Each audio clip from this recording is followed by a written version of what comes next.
Hello दोस्तों, स्वागत है आपका हमारे YouTube चैनल के एक और नए वीडियो में। दोस्तों, इस वीडियो में हम भौतिक विज्ञान कक्षा 12 के एक महत्वपूर्ण टॉपिक को सॉल्व करेंगे जो बोर्ड परीक्षा 2022 के दृष्टि से बहुत ही महत्वपूर्ण है। ये टॉपिक है हमारा किरचॉफ के नियम। दोस्तों, किरचॉफ के नियम को आज हम सॉल्व करेंगे। तो चलिए दोस्तों, वीडियो को शुरू करते हैं। उससे पहले आपने हमारे चैनल को सब्सक्राइब नहीं किया और वीडियो को लाइक नहीं किया तो ज़रूर करें। चलिए आते हैं प्रश्नों पर। प्रश्न है हमारा, विद्युत परिपथ संबंधी किरचॉफ के नियम लिखिए। तो आंसर है किरचॉफ ने। ये किरचॉफ दोस्तों एक वैज्ञानिक थे जिन्होंने सन 1842 ईस्वी में दो नियम दिए थे जिनकी सहायता से हम किसी भी जटिल परिपथ के विभिन्न चालकों के बीच धारा का वितरण ज्ञात कर सकते हैं। यह नियम इस प्रकार हैं। पहले नियम अथवा संधि का नियम। पहले नियम को संधि का नियम कहते हैं। किसी विद्युत परिपथ में किसी भी संधि पर मिलने वाली धाराओं का बीजगणितीय योग शून्य होता है। इस नियम को लगाते समय चिन्ह परिपाटी यह है कि संधि की ओर आने वाली धारा धनात्मक अथवा संधि से दूर जाने वाली धारा को ऋणात्मक लिया जाता है। यानी ये ओ बिंदु जो है ये संधि है। जो संधि की ओर धारा जाएगी उसे धनात्मक लेंगे और जो संधि से बाहर की ओर जाएंगी उन्हें ऋणात्मक लेंगे। जैसे इसमें I1 और I2 संधि की ओर जा रही हैं और I3, I4, I5 संधि से बाहर की ओर जा रही हैं। तो बाहर जाने वाली धाराओं को ऋणात्मक लेंगे और संधि की ओर जाने वाली धाराओं को धनात्मक लेंगे। इसमें I1 और I2 धनात्मक धाराएं होंगी क्योंकि ये संधि की ओर जा रही हैं। तो I1 प्लस I2 और I3, I4, I5 ये बाहर की ओर जा रहे हैं तो इन्हें ऋणात्मक लेंगे। तो -I3, I4, I5 ये ऋणात्मक होंगी और इक्वल टू 0 क्योंकि मिलने वाली धाराओं का बीजगणितीय योग यानी सभी का योग 0 होता है तो बराबर में 0 होगा।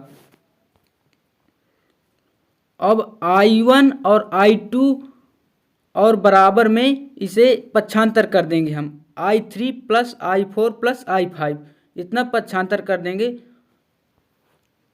तो इसका फाइनल हो जाएगा सिग्मा I बराबर 0 यानी बीजगणितीय योग शून्य होता है। तो यही किरचॉफ का पहला नियम है। किरचॉफ का पहला नियम आवेश संरक्षण को व्यक्त करता है। इसे किरचॉफ का धारा नियम भी कहते हैं। यह भी एक महत्वपूर्ण है। किरचॉफ का धारा नियम किस नियम को कहते हैं यानी कि पहले नियम को किरचॉफ का धारा नियम भी कहते हैं। यह अक्सर बहुविकल्पीय प्रश्नों में पूछ लिया जाता है। चलिए देखते हैं दूसरा नियम अथवा पास का नियम। दूसरे नियम को पास का नियम भी कहा जाता है। इसमें ये बंद पास होता है।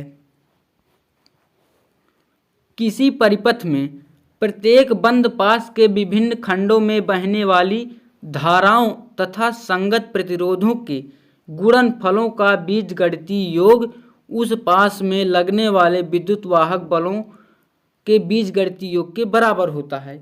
यानी इस पास में ये जो धाराएं हैं और इनके संगत जो प्रतिरोध हैं I1 और इसके संगत प्रतिरोध R1, इसी प्रकार I2 और इसके संगत प्रतिरोध जो है R2 है। तो इनका बीजगणितीय इनका गुणनफल और गुणनफलों का बीजगणितीय योग और ये विद्युत वाहक बलों के योग के बराबर होता है। ये विद्युत वाहक बल E1 और E2 हैं। चित्र में एक विद्युत परिपथ दिखाया गया है जिसमें दो सेल E1 और E2 हैं। ये दो सेल हैं E1 और E2 तथा तीन प्रतिरोध R1, R2, R3 हैं। ये R1, R2, R3 तीन प्रतिरोध हैं।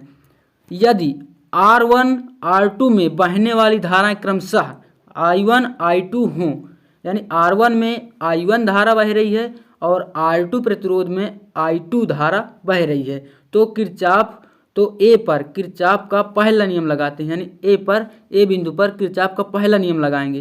तो किरचॉफ का पहला नियम होता है संधि की ओर आने वाली धाराओं का योग धनात्मक यानी चिन्ह धनात्मक लिया जाता है।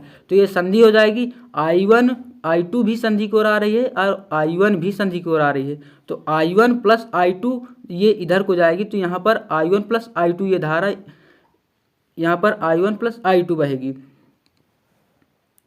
अगला है ए पर किरचॉफ के नियम लगाने पर R3 में बहने वाली धारा I1 प्लस I2 होगी, यानी इस प्रतिरोध के संगत जो धारा बहेगी वह I1 प्लस I2 होगी। नेक्स्ट है, इस परिपथ में दो बंद पास हैं, यानी ये जो परिपथ है इसमें पहला पास ये बंद पास है और दूसरा ये है, यानी 1 और 2 बंद पास हैं। I1 इंटू R1, तो माने I1 और इसके संगत प्रतिरोध R1 इनका गुणनफल, और फिर अगला I2 और इसके संगत प्रतिरोध R2 इनके बीच में माइनस लगाएंगे क्योंकि ये एक दूसरे के विपरीत हैं। ये धारा इधर को आ रही है और ये I2 धारा इधर जा रही है बाहर की ओर, तो विपरीत है इसलिए हम यहाँ माइनस लेंगे, और इक्वल टू इनके विद्युत वाहक बलों को भी ऋणात्मक लेंगे यहाँ पर क्योंकि ये भी विपरीत हैं एक दूसरे के, तो E1 माइनस E2।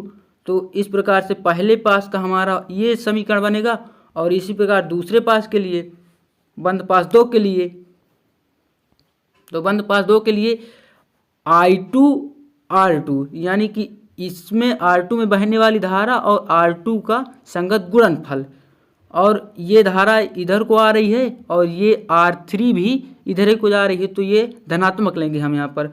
तो I1 प्लस I2 और इसके संगत प्रतिरोध R3 का गुणनफल ये होगा, और इसमें I2 plus I2 into R2 का प्लस, और इक्वल टू इसमें एक ही विद्युत वाहक बल है E2, तो बराबर में E2। ये किरचॉफ का दूसरा नियम है।